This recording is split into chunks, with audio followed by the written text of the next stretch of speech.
दोस्तों आज के इस क्लास में बात करने वाले हैं इंग्लिश 100 मार्क्स के बारे में, जो कि बिहार बोर्ड परीक्षा के लिए बहुत ही खास है। आप लोग को पता होना चाहिए कि आपका क्लास 12 का इंग्लिश 100 मार्क्स का सिलेबस आखिर क्या है। ऑलरेडी हम वीडियो बना चुके हैं, अगर आप नहीं देखे हैं तो देख लीजिएगा, डिस्क्रिप्शन में भी हम लिंक आपको दे देंगे। आज यहाँ पे बात करने वाले हैं अपना जो इंग्लिश 100 मार्क्स है उसमें देखिए दो सेक्शंस है। पहला एक है प्रोज सेक्शन, दूसरा पोएट्री सेक्शन। हालांकि ग्रामर वगैरह भी आता है, प्रोज और पोएट्री, तो दो सेक्शन हुआ। तो पहला सेक्शन जो है प्रोज, और उसका पहला चैप्टर जो है इंडियन सिविलाइजेशन कल्चर, जो कि लिखा गया महात्मा गांधी जी के द्वारा, उसके सारांश के बारे में देखने वाले हैं, यानी समरी को देखेंगे। और आपको सिर्फ बताएंगे नहीं, बल्कि आपको इस तरीके से आपको पढ़ाएंगे, एक तरफ इंग्लिश एक तरफ हिंदी, और आपको एक एक वर्ड का मीनिंग आपको बताते चलेंगे कि आपको हर एक चीज याद हो जाए, आपको समझ में आ जाए। इसके बाद आपको रटने की जरूरत नहीं पड़े।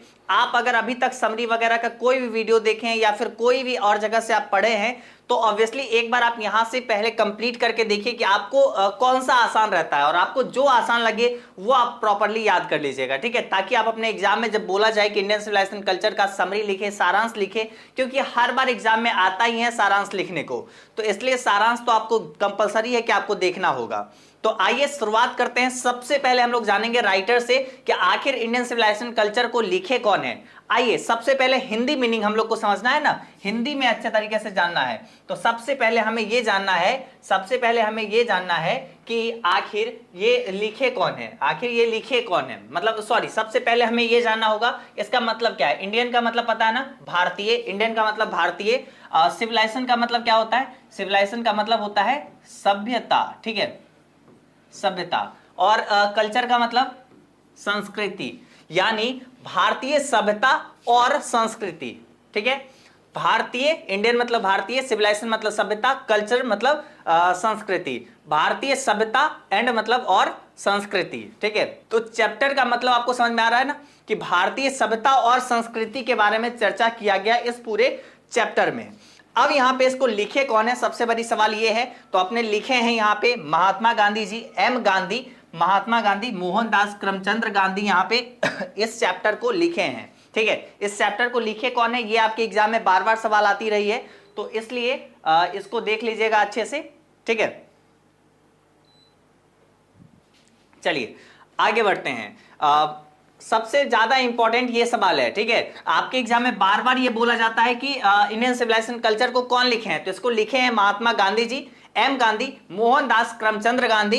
अब आइए जानते हैं इनका जन्म कब हुआ है। इनका जन्म हुआ है 2 अक्टूबर 1869, यानी 2 अक्टूबर 1869 को इनका जन्म हुआ है। कहां पे? पोरबंदर इन गुजरात, गुजरात के पोरबंदर में इनका जन्म हुआ था, ठीक है। तो ये डेट आपको याद रखनी है। उसके बाद एक और चीज आपको याद रखनी है, इनका निधन कब हुआ, ये डाइड कब किए। तो 13 जनवरी 1948, कब, यानी 30 जनवरी 1948 को, कहां पे? कंपाउंड ऑफ बिरला में इनका निधन हुआ था, ठीक है। तो ये आपको कुल मिला के ये तीन चीज आपको याद रखना है। सबसे पहला राइटर कौन हुए इंडियन सिविलाइजेशन कल्चर का, तो महात्मा गांधी जी। अब महात्मा गांधी जी के बारे में देखिए, तो इनका जन्म कब हुआ ये आपको याद रखना ही है। उसके बाद इनका निधन कब हुआ ये आपको याद रखना ही है।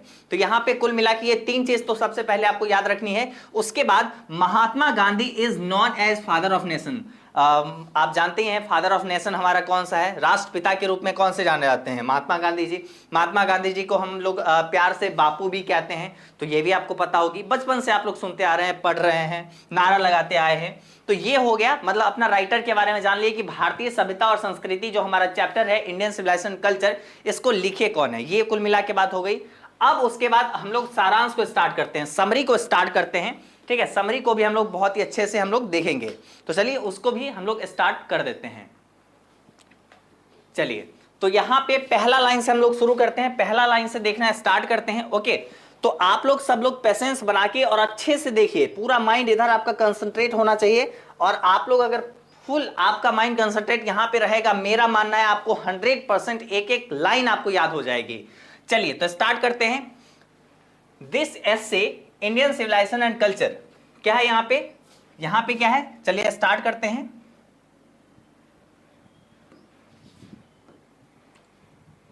चलिए यहां पे क्या है, this essay Indian civilization and culture is written by Mahatma Gandhi. देखिए यह जो एसे है इंडियन सिविलाइजेशन एंड कल्चर, ये लिखा गया महात्मा गांधी जी के द्वारा। दिस एसे मतलब ये क्या है, ये एक निबंध है, एसे का मतलब क्या हुआ, एसे का मतलब हुआ निबंध, ये क्या है, एक निबंध है। तो सबसे पहले आपको एक सवाल तो क्लियर हो गया कि इंडियन सिविलाइजेशन कल्चर क्या है, स्टोरी है, पोयम है, निबंध है, क्या है, एसे है। तो आपको यहाँ पे ये क्लियर हो गया कि ये एक एसे है यानी एक निबंध है। Indian civilization, this essay Indian civilization culture is written by Mahatma Gandhi. दूसरा आपका क्लियर हुआ कि ये महात्मा गांधी जी के द्वारा लिखा गया है, यह निबंध Indian civilization culture Mahatma Gandhi ji के द्वारा लिखा गया है। Who is known as father of nation, ठीक है, जो राष्ट्रपिता के रूप में जाने जाते हैं, जिन्हें राष्ट्र के पिता के रूप में जाना जाता है, ठीक है। और आगे देखिए, ही वॉज बोर्न ऑन 2 अक्टूबर 1869 एट पोरबंदर इन गुजरात। उनका जन्म 2 अक्टूबर 1869 को पोरबंदर गुजरात में हुआ था। In this essay, Mahatma Gandhi has highlighted the salient feature of Indian civilization and culture. इस ऐसे में, इस निबंध में महात्मा गांधी जी भारतीय सभ्यता और संस्कृति के मुख्य विशेषताओं को जो है, मुख्य विशेषताओं पर प्रकाश डाले हैं, हाईलाइट किए हैं। हाईलाइट का मतलब क्या होता है, हाईलाइटेड का मतलब क्या होता है, प्रकाश डालना। किस पे, सैलेंट फीचर, जो हमारी मुख्य विशेषताएं हैं उस पे। कौन सी मुख्य विशेषताएं, तो जो हमारे भारतीय सभ्यता है, जो संस्कृति है उस पे, ठीक है, जो हमारी भारतीय सभ्यता है, संस्कृति है उस पे। तो यहां पे कुल मिला के बात क्या हुई, एक बार फिर से देख लीजिए। This essay Indian civilization culture is written by Mahatma Gandhi. ये जो निबंध है ये लिखा गया है महात्मा गांधी जी के द्वारा। Who is known as father of nation, जो राष्ट्रपिता के रूप में जाने जाते हैं। ही वॉज बोर्न ऑन 2 अक्टूबर 1869 एट पोरबंदर इन गुजरात। उनका जन्म 2 अक्टूबर 1869 को पोरबंदर गुजरात में हुआ था। आगे देखिए, in this essay Mahatma Gandhi has highlighted the salient feature of Indian civilization and culture. और इस निबंध में जो है महात्मा गांधी भारतीय सभ्यता और संस्कृति के मुख्य विशेषताओं पर प्रकाश डाले हैं, उसको हाईलाइट किए हैं। तो कुल मिला के इस पैराग्राफ में ये हो गई। चलिए अगला पैराग्राफ देखते हैं। लेकिन हाँ, एक और चीज, आप लोग ये नहीं करना कि एग्जाम में अगर बोला जाए कि इंडियन सिविलाइजेशन कल्चर का सारांश लिखने को अगर बोला जाए तो आप करना, एक साइड इंग्लिश लिख देना, एक तरफ हिंदी लिख देना। बस टीचर उठेगा, टोटल का टोटल मार्क्स काट लेगा, कहेगा बब्बुआ तो कहीं से छाप के आया है। तो इसलिए आपको क्या करना है, सिर्फ इंग्लिश लिखना है। हिंदी बस हम आपको समझने के लिए दी है कि आपको पढ़ना आसान हो जाए, ठीक है, पढ़ना आपको आसान हो जाए, बस इसके लिए यहां पे दिया गया है। अब चलिए यहां पे अगला हमारे पास पैराग्राफ क्या है। He says that foundation of Indian civilization is far better than the western civilization. ठीक है, यहां पे क्या हुआ है कि वह कहते हैं कि भारतीय सभ्यता की नींव जो है, फाउंडेशन जो है हमारा, भारतीय सभ्यता की फाउंडेशन जो है वो क्या है, far better than the western civilization. वो कहीं बहुत ज्यादा बेहतर है, किससे, वेस्टर्न सिविलाइजेशन से कहीं ज्यादा वो बेहतर है। तो यहां पे ऐसा महात्मा गांधी जी कहते हैं, ठीक है। चलिए, तो ये यहां पे बोले हैं कि वो कहते हैं कि भारतीय सभ्यता की नींव जो है, भारतीय सभ्यता की नींव पश्चिमी सभ्यता से कहीं बेहतर है और दुनिया में हमारी सभ्यता को कोई नहीं पीछा कर सकता। And our civilization can not be beaten in the world. हमारी सभ्यता को पूरा विश्व में कोई भी पीछा नहीं कर सकता। बिकॉज क्योंकि we are following the path that our ancestors made for us. हम लोग उस रास्ते पे चलते हैं, उस रास्ते को हम लोग फॉलो करते हैं जो हमारे पूर्वजों ने, जो हमारे एंसेस्टर्स ने हमारे लिए बनाया है कि बाबू इस रास्ते पे चलो, ऐसे काम करो, ऐसे करो, तुम्हें ऐसे अपना सभ्यता को बचाना है, और आप तुम्हें नियम कायदे जो भी सिखाए हैं उसको फॉलो करते हैं हम लोग, ऑब्वियसली। तो इसलिए हमारी सभ्यता को कोई भी पीछे नहीं कर सकता है, यहां पे महात्मा गांधी जी कहते हैं। क्या यहां पे बताए, he says that foundation of Indian civilization is far better than the western civilization. ये जो भारतीय सभ्यता की जो नींव है, ये कहीं ज्यादा पश्चिमी सभ्यता से बेहतर है। And our civilization can not be beaten in the world. हमारी सभ्यता विश्व में किसी से भी पीछे नहीं हो सकता। क्योंकि because we are following the path that our ancestors made for us. हम लोग उस रास्ते को चुने हैं, हम लोग उस रास्ते पे चलते हैं जो हमारे पूर्वज ने हमारे लिए बना के गए हैं, ठीक है। तो उस रास्ते पे हम लोग चलते हैं। उसके बाद अगला यहाँ पे पैराग्राफ में देखिए क्या लिखा हुआ है। यहाँ पे है, there is a charge against us by western people that we are ignorant and stolid. ठीक है, कुछ चार्ज लगाए गए हमारे खिलाफ जो है पश्चिमी देशों की तरफ से, कुछ हमारे तरफ जो आरोप लगाए गए। चार्ज का मतलब क्या हुआ, चार्ज अगेंस्ट अस मतलब हमारे खिलाफ आरोप लगाए गए हैं वेस्टर्न पीपुल के द्वारा, ठीक है, बाय वेस्टर्न पीपुल के द्वारा, that we are ignorant and stolid, कि हम लोग अज्ञानी और मंद बुद्धि हैं। इग्नोरेंट मतलब अज्ञानी और स्टोलिड मतलब मंद बुद्धि। हम लोग इग्नोरेंट एंड स्टोलिड हैं, हम लोग अज्ञानी और मंद बुद्धि के हैं। But Gandhi ji says this charge is against our merit, लेकिन गांधी जी कहते हैं कि यह जो है आरोप हमारी योग्यता के विरुद्ध है, कि वो हमारी योग्यता को कम बताना चाह रहे हैं। ये जो है हमारे पश्चिमी लोग जो भी हैं वो हमारी योग्यता पे सवाल उठा रहे हैं, हमारी जो है यहाँ पे मेरिट के अगेंस्ट जा रहे हैं। तो ऐसा नहीं है। We can also do everything but our civilization does not give us permission to do so. हम लोग वो सारा चीज कर सकते हैं जो कि वेस्टर्न सिविलाइजेशन करते हैं, और हम लोग ऐसा इसलिए नहीं करते हैं क्योंकि हमारी जो सभ्यता है, हमारी जो संस्कृति है, वो हमें वो करने की इजाजत नहीं देती है।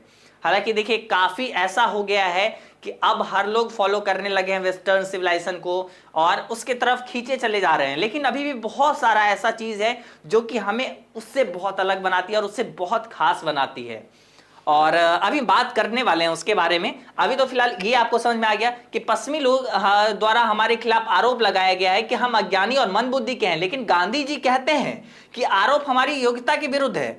हम सब कुछ कर सकते हैं जो कि वेस्टर्न सिविलाइजेशन करते हैं, पश्चिमी देश करते हैं, लेकिन हमारी सभ्यता हमें ऐसे करने को अनुमति नहीं देती है, इजाजत नहीं देती है। हमारी सभ्यता जो है हमें सभ्य बनाती है, मानव बनाती है। ठीक है, आगे यहां पे देखिए गांधी जी सेज दैट, गांधी जी कहते हैं our ancestors preferred village to cities, हमारी जो पूर्वज है वो लोग मतलब शहर के अपेक्षा गांव को चुने। प्रेफर जो है विलेज टू सिटीज मतलब शहरों के अपेक्षा गांव को चुने हमारे पूर्वज, बिकॉज क्योंकि they new cities are full of, वो जानते थे कि सिटी जो भी शहर है उसमें भरा रहता है क्या चीज से, वाइसेस मतलब विद्रोहियों से, क्राइम्स मतलब अपराधों से, रॉबर्स मतलब लुटेरों से, एंड थेफ्ट्स मतलब चोरों से। ठीक है, वो जानते थे कि शहर जो है भरा रहता है विद्रोहियों, आरोपियों और लुटेरों से और चोरों से, इस सब से भरा रहता है। But in village people live in peace, लेकिन गांव में क्या होता है कि लोग जो है पीस में रहते हैं, शांति से रहते हैं, कोई टेंशन नहीं है। कहां वो कोलाहल, कहां वो उतना बेचैनी, सब शांत रहते हैं, प्रेम भाव से सब लोग साथ रहते हैं। Gandhi ji says that mind is a restless bird, Gandhi ji कहते हैं कि मन एक बेचैन पक्षी है। Mind is a restless bird, Gandhi ji says that mind is a restless bird, Gandhi ji कहते हैं कि ये जो है हमारा मन जो है एक बेचैन पक्षी है। The more it get the more it want, जितना इसको मिलता है उतना ही ये और चाहता है।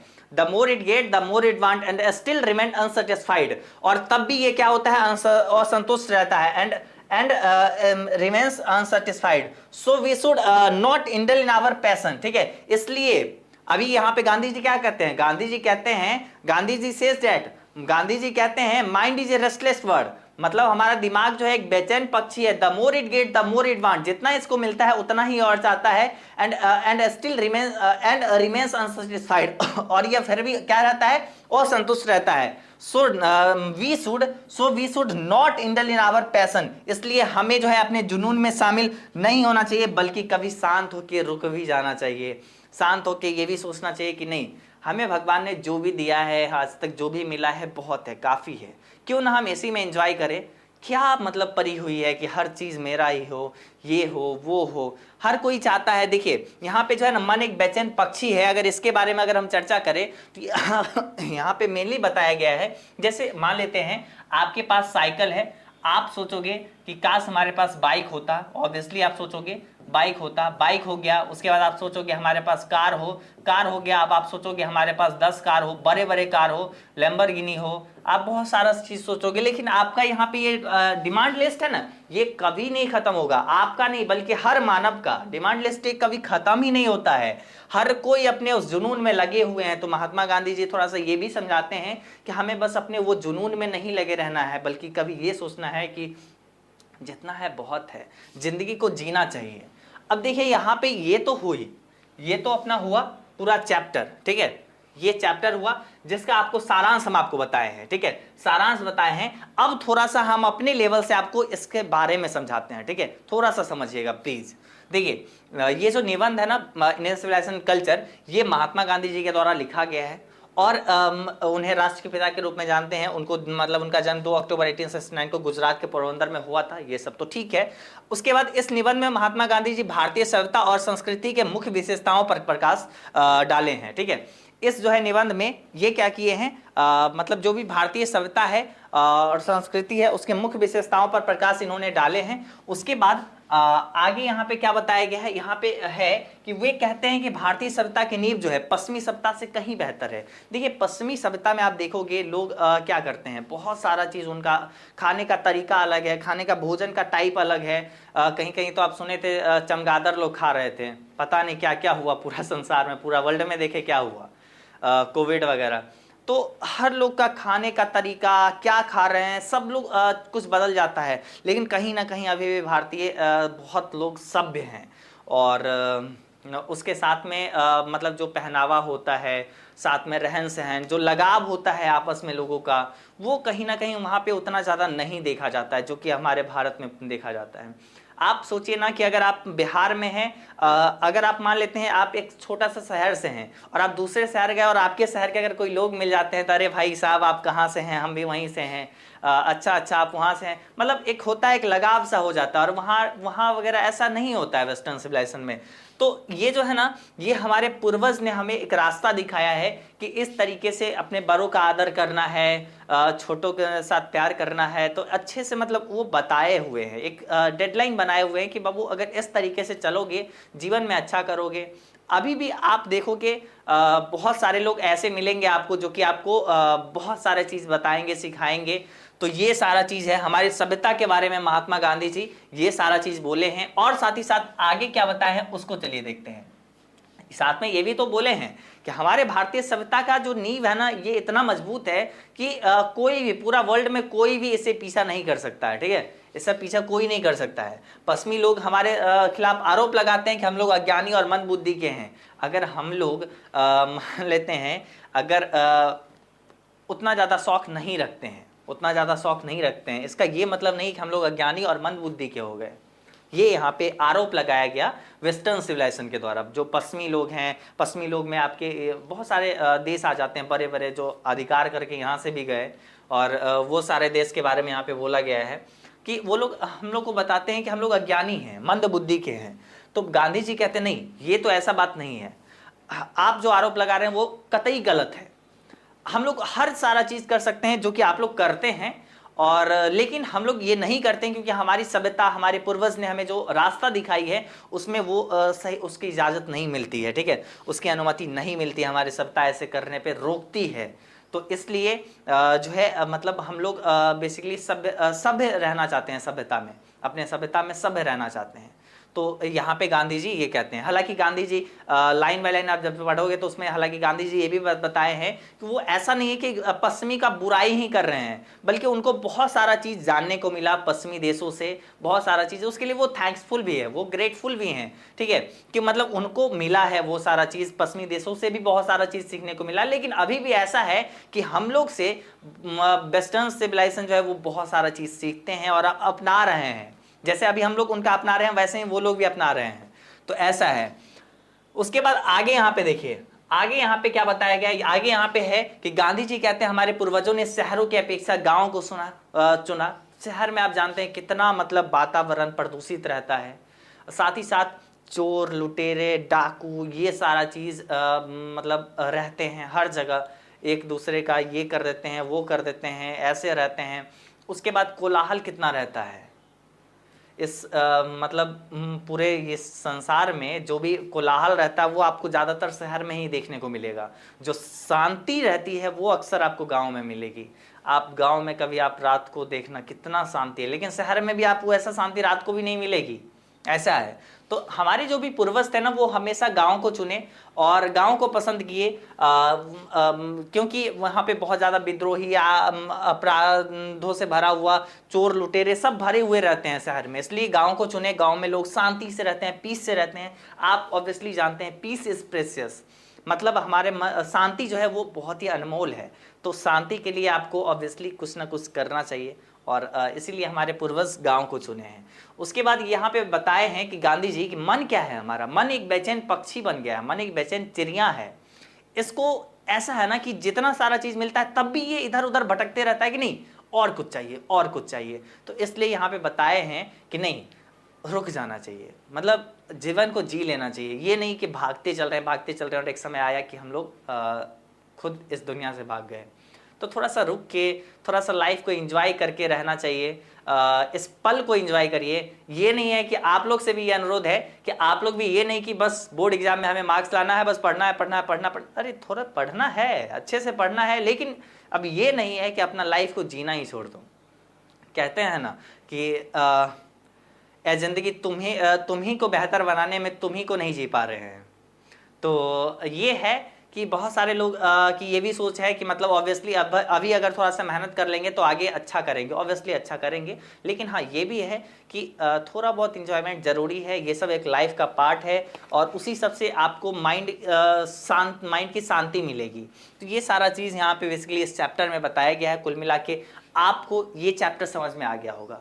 कैसा लगा आपको आज का ये क्लास और कितना समझ में आया? 100% समझ में आया? कैसा रहा आपको, कितना अच्छा लगा ये आपको पूरा समरी सारांश पढ़ाने का तरीका, ये आपको कैसा लगा? ये सब आप नीचे कमेंट सेक्शन में बताइएगा। और अगर आपको ऑब्वियसली अगर पसंद आएगी, अगला क्लास आपको जल्द ही मतलब अगले दिन ही आपको मिल जाएगी, डोंट वरी। लेकिन आप लोग को कमेंट करना होगा, आपको बताना होगा कि आपको ये कैसा लगा, आपको ये सारांश समरी।